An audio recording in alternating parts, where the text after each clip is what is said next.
Now, a lot of people, when they put their board on, they try to pull the binding onto their foot. They'll sit on the back of the boat because they see this nice seat there, and well, they try to pull the binding straight onto the foot. That's not gonna work. Well, it might, but it's really gonna be a big struggle. You're gonna waste all your energy before you even get riding. Then there's two different ways you can put the board on. You can either stand on the back of the boat, facing the boat, or facing away. Now, I like having people face the back of the boat because bindings go on with heel pressure. That means that you're gonna stand directly over the board. Rather than trying to sit down and reach out with your foot and put the binding on, you can actually use the back of the boat to support yourself while you're aiming your foot into your binding. Once you get it in there, then you can reach down and try to get your foot in one quick push into the binding. If you go in just little parts, it makes it a lot harder. But the more times you put it on, you'll learn to put it on faster and quicker.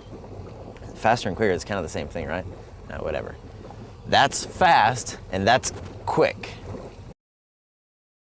Once you get the board on, you're gonna wanna get into the water.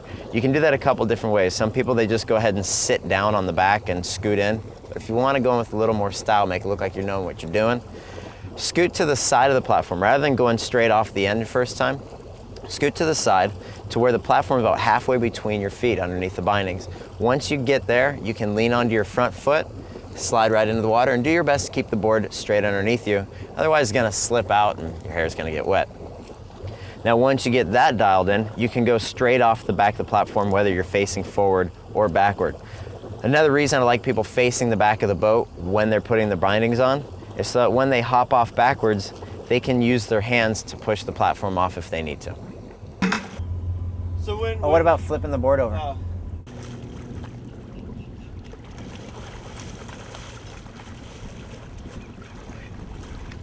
Okay, so you had your fall, but you ended up on your stomach, and you really didn't want to be in this position because you feel like you can't flip over.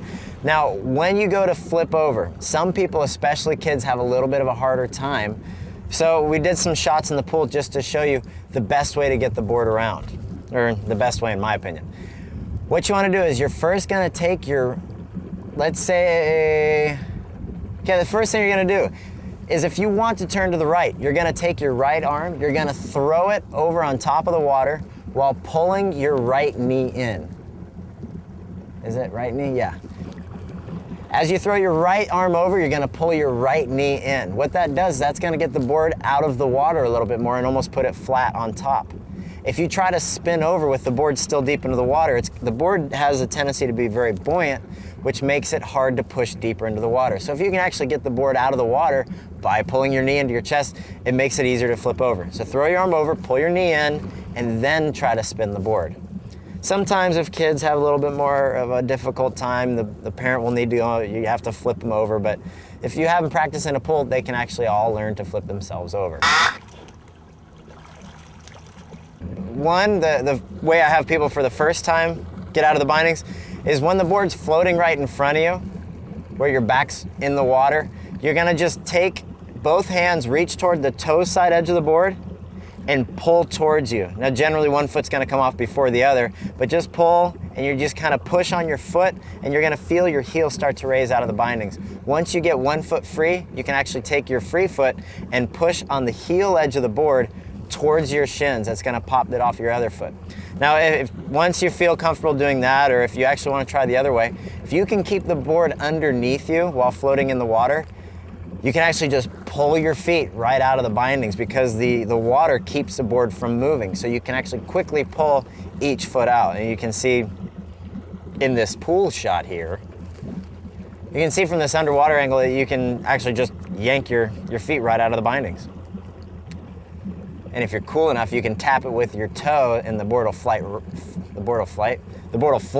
right up to you. When you're getting on the back of the boat, you know when you get up and the board starts to float away and then you gotta get back in and it's this process of getting on, chasing the board.